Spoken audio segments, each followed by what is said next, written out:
Hi, welcome back to the garden. My gardener is fond of telling me a joke. And I say fond of telling me a joke because, as you'll see, it's one that he repeats on regular intervals. Anyway, it goes like this. Billy and Bob are sitting in the bar, and Billy says to Bob, "You know, I had a terrible, terrible night." And Bob asked, "What happened?" He said, "Well, last night those damn cattle rustlers came round, stole 10 head of cattle. You know, just crying shame." Bob said, "Yeah, well, that's bad news." Billy asked him, "Well, what about you? How did things go with you last night?" He said, "No, I slept like a baby. Wonderful night." "Cattle rustlers? No problem?" "Absolutely none whatsoever. Not a cow stolen." So Billy asked him, "Well, how many cattle do you have?" And Bob said, "None." And we always laugh about that one. It's a funny sort of joke, sort of quirky, paradoxical. And of course, an obvious interpretation of it, and the one when my gardener most frequently uses it, is when I am complaining about something that was broken. The pool motor, once upon a time it would be the seal on the windmill, whatever. Something's broken, and he tells a joke, and of course the point is, you know, you only get to complain about that sort of bad news if you actually have lots of stuff. It's sort of having the stuff in the first place, having the cows is a prerequisite for having them being stolen.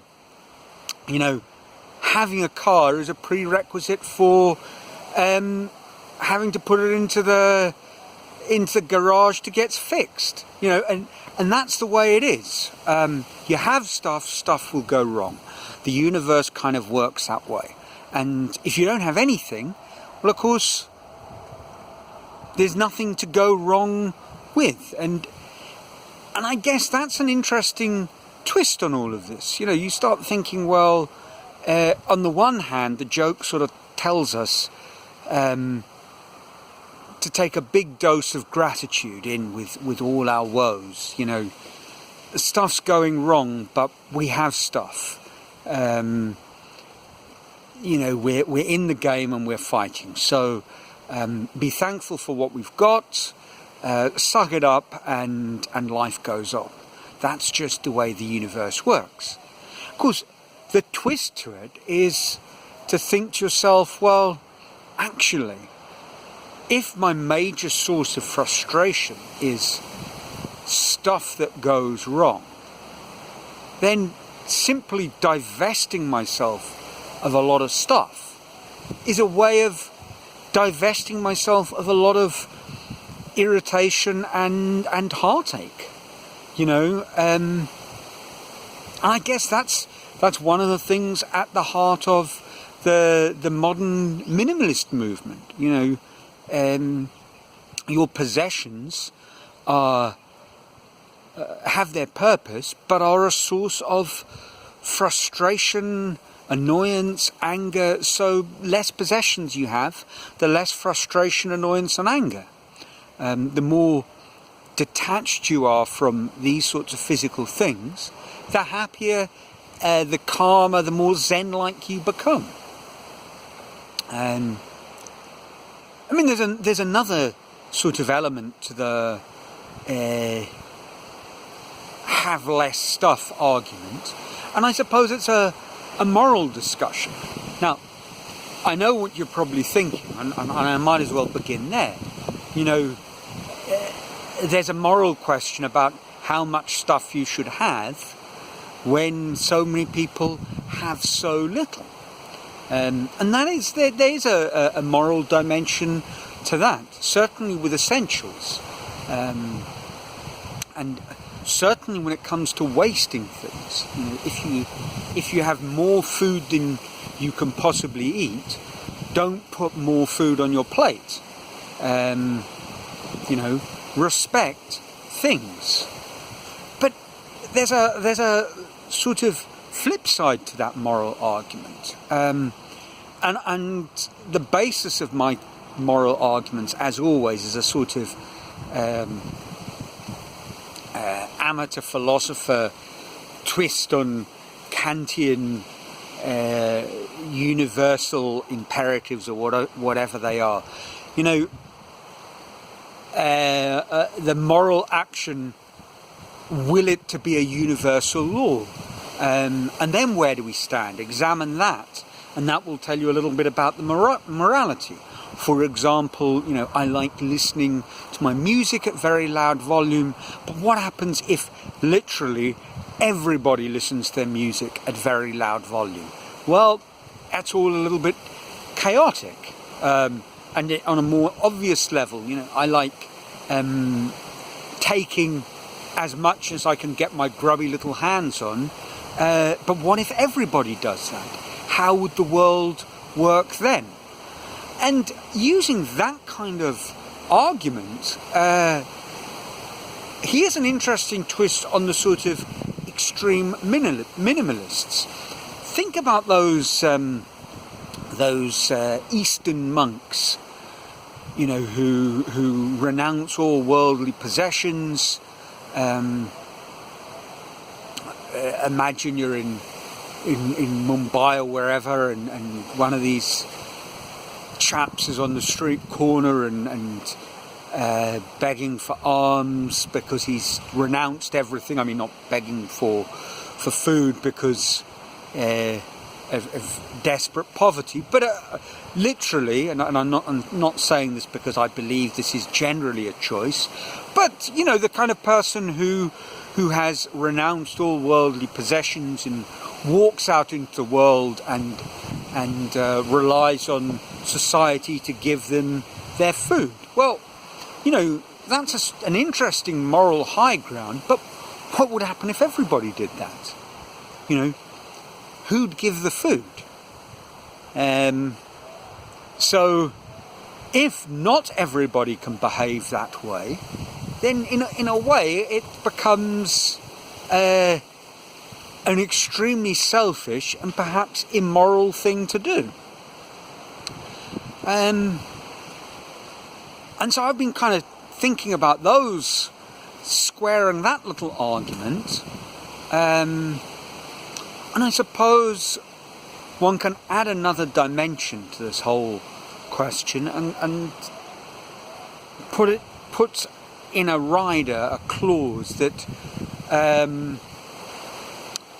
we need stuff, and as much as is necessary to be a socially responsible, beneficial member of our community, small or large. So, you're a happy family and parents buy a station wagon. Well, they bought the big car or a four-wheel drive, perhaps because it's a necessary practical means of dealing with a large family. In which case, not such a bad thing. On the other hand, you're a single guy and you keep on upgrading your four-wheel drive because you want to impress everybody. Well, that's a little questionable and perhaps not the route you should be taking in the sort of confines of this argument. Now, perhaps you're listening to this and asking yourself, well, it's a nice little quirky joke, and I see what you're getting at, but what has this got to do with the line of thought you've been following? Or have you been true to your word and moved on from all things Zettel? But actually, there is a sort of tenuous link that I started thinking about when I thought about that joke, and it's this. My gardener, of course, tells me the joke when we're talking about stuff. But how does it all apply to ideas? I mean, if we think of ideas as things, and perhaps the same sort of rules are operating. We need ideas, but there's a sort of upper bound, a limit. We need enough ideas to grow and flourish and be socially responsible.